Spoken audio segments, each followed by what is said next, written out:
Hey everyone, Anthony Fantano here, internet's busiest music nerd. Hope you're doing well. And we really need to jump in here and do a Drake fanbase wellness check because I'm starting to get concerned given some of the narratives and fears and paranoia that seems to be pervading in the Drake fan base with the release of his new collab album with Party Next Door, Some Sexy Songs for You, which, mind you, is a record that has not even been out for a full entire week yet, and these people are already worrying about the numbers. Like, the Billboard hasn't even updated for this album yet. And when that eventually happens, this new Drake LP may in fact do pretty well. I mean, considering the conditions under which it's being released, I actually think the performance of this record thus far is impressive because, of course, Drake is collaborating with a much smaller artist on his own OVO label for this record. This is not the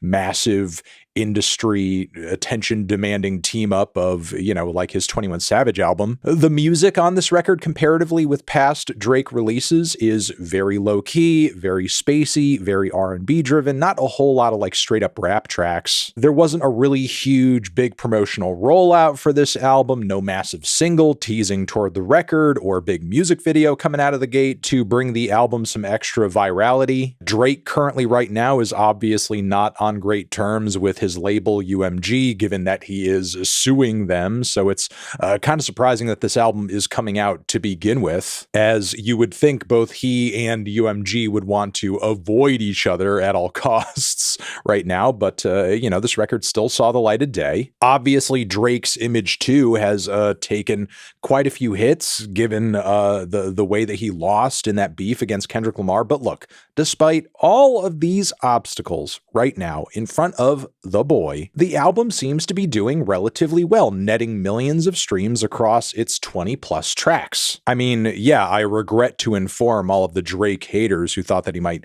disappear after this whole thing that he is here to stay, musically speaking. But yeah, for the most part, the reception of this record so far has been more or less what I would have expected from your average Drake project. To the Drake fans, it's the greatest and most amazing thing he's ever put out. It's mind-blowing and some of his best work to date. And for the Drake haters, it's all complete garbage. Every song is terrible, no good songs, and the bad songs are all the songs. Again, mostly what I would have expected, but I think in the wake of the beef, these positions are a little more polarized than they would have been in the past, but still the same flavor of polarization. And again, the record, for what it's worth, seems to be doing relatively well. But for the Drake fans who have a real issue with living in reality, or at least in a reality where Drake is not the biggest and most beloved artist of all time, the record is doing well, but maybe not well enough by their standards, because it's not enough for this album to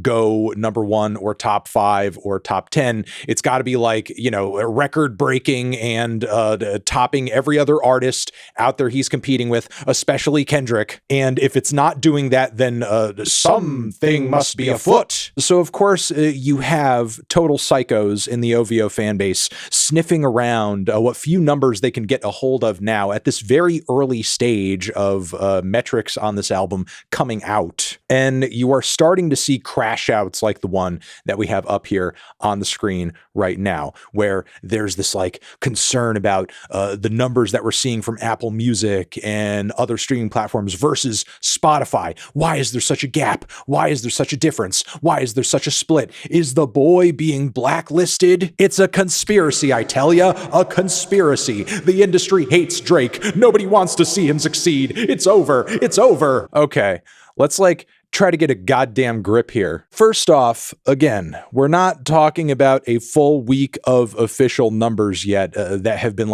logged into the Billboard charts. And when that all eventually happens and gets counted up, this album may in fact end up charting very well. Look, even if commercially Drake ends up faltering on this record a little bit, there are some very logical reasons as to why, especially when it comes to this Spotify gap. I mean, first off, maybe the Apple Music numbers are more impressive because Drake does actually have a promotional agreement with Apple Music itself. His ties with them seemingly run pretty deep. And then in regards to Spotify, can we please recall that Drake roped Spotify into his series of statements against his label, claiming they actively took part in astroturfing the popularity of Not Like Us? I mean, look, we've done numerous videos on this channel about the ways in which Spotify cuts down the potential of success on their platform for smaller artists, for experimental artists, more obscure artists broadly. That very much is a thing that happens. And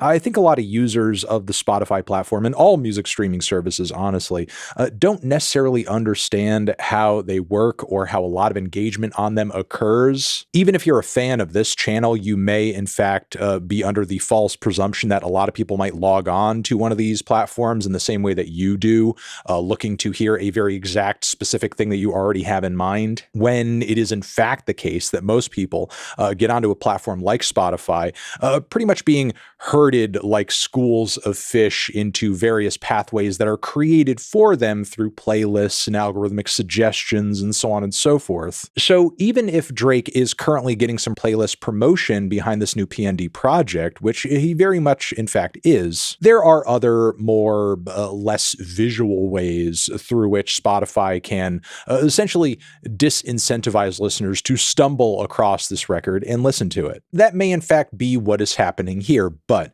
I don't want to buy into this narrative that a lot of Drake fans are pushing, that this is some like kind of David and Goliath moment where some great injustice is being suffered because Drake isn't getting the promotion that OVO fans think he deserves. Because remember, again, Drake's public statements against Spotify, which may have in fact led to a bridge being burnt where the platform maybe didn't want to promote him like they usually do this time around for this new record, those statements were in regards to him claiming Spotify nefariously took part in some kind of, secret cabal type orchestrated situation to force a Kendrick Lamar diss track onto everybody and fake its popularity. That's not the same thing as Drake, the artist, taking a platform like Spotify to task because they're not giving certain artists the exposure they deserve, or they are not paying artists adequately. So again, I'll remind Drake fans that currently right now, we're not even functioning off of a full week of reported numbers yet. On top of it, if there is genuinely anything going on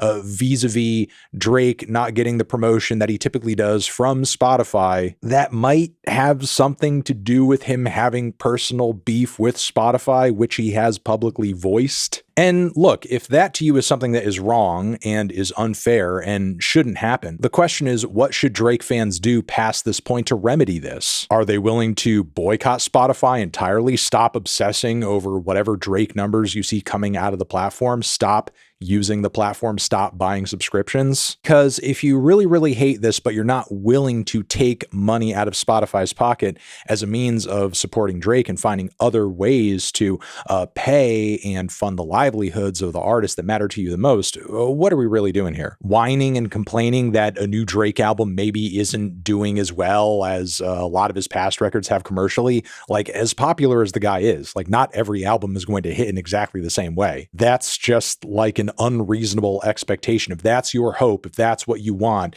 if that's what you know in your heart is going to happen every single time your favorite releases an album, you're going to either find yourself in a position at some point where you're disappointed, or you're forcing yourself to live in a false reality that for whatever reason you are now making everyone else's problem. But yeah, those are my thoughts on this. Let me know yours down in the comments. I know you will. Over here next to my head is another video that you can check out. Hit that up, or the link to subscribe to the channel. Anthony Fantano, Drake, Party Next Door, Spotify, forever.